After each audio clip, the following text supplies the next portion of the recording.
मित्रांनो, हा माझा कलिंगडचा प्लॉट आहे आणि या प्लॉटला आज 16 दिवस झालेत. आज मी व्हिडिओ शूट करतो आणि हे सिंबा जातीचं बियाणे मी लागवड केलं आहे.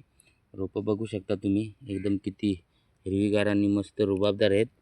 तर तुम्हीसुद्धा अशा पद्धतीने ठिबकचा वापर करून कलिंगड पिकाची लागवड करा आणि माझ्या व्हिडिओमधल्या माहितीचा अभ्यास घेऊन तुम्हीसुद्धा कलिंगड पिकातून 100% उत्पादन मिळवू शकता. माझी रोपं तुम्ही बघू शकता, पूर्ण एक समान आणि एक उगवण आहे. एक दिवस नंतर एक दिवस अगोदर अशा पद्धतीनं 2 दिवसातच पूर्ण उगवण झाले. त्याचा व्हिडिओ माझा अगोदर आहे, तो व्हिडिओ तुम्ही बघू शकता चॅनलवर जाऊन.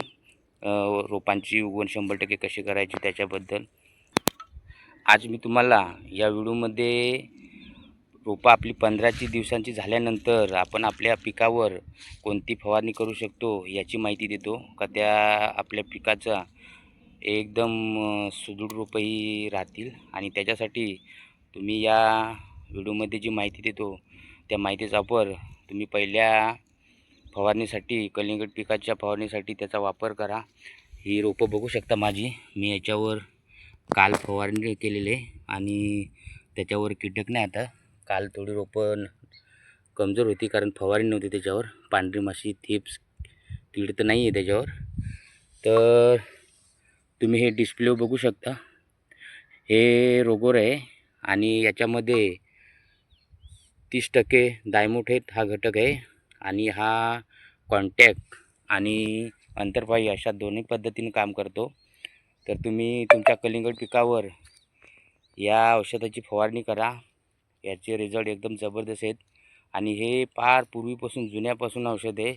आपल्या आजोबांच्या पिढीपासून असेल आणि आज पण त्याचे रिझल्ट 100% येतात. म्हणून मार्केटमध्ये आज पण ते पहिल्या फवारणीसाठी शेतकरी त्याचा भरपूर प्रमाणात वापर करतात. तुम्हीसुद्धा करा, कारण हे एक जबरदस्त औषध आहे.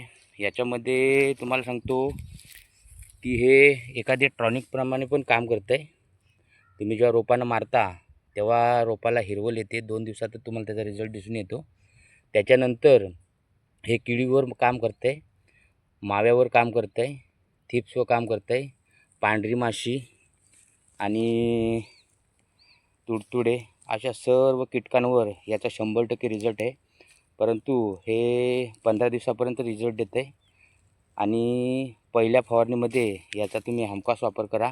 कारण आपली कलिंगडची रोपं ही किंवा कुठल्याही भाजीपाल्याची रोपंही लहान असतात आणि अशावेळी आपल्याला लहान वयामध्ये रोप असेल तेव्हा मारण्याचं औषधचं आपल्याला ऑप्शन पाहिजे.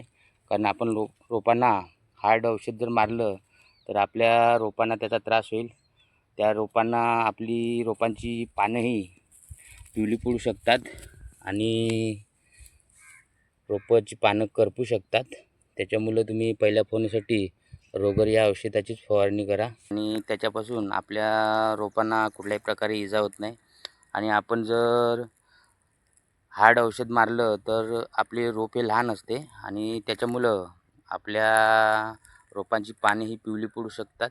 त्याच्यानंतर पानंही कडक होतात. महत्त्वाचं लक्षात ठेवा, तुम्ही अशी हार्ड औषधं कुठली मारू नका. कारण आपल्या रोपांची पानं जर हार्ड झाली तर रोपांची वाढ ही झपाट्याने होत नाही आणि रोपांची वाढ खुंटते आणि रोपंही कमजोर पडतात आणि ती ट्रेसमध्ये जातात आणि मग आपण ज्या पद्धतीनं रोपांची वाढ व्हायला पाहिजे त्या पद्धतीने होत नाही. त्याच्यामुळं तुम्ही या व्हिडिओमध्ये मी जी माहिती दिली आहे रोगर या औषधाची, याचीच फवारणी करा. पहिल्या फवारणीमध्ये मी सुद्धा याच कीटकनाशकाचा वापर करतो आणि तुम्हीसुद्धा याच कीटकनाशकाचा वापर करा. मला फायदा होतो तसा तुम्हालासुद्धा होईल.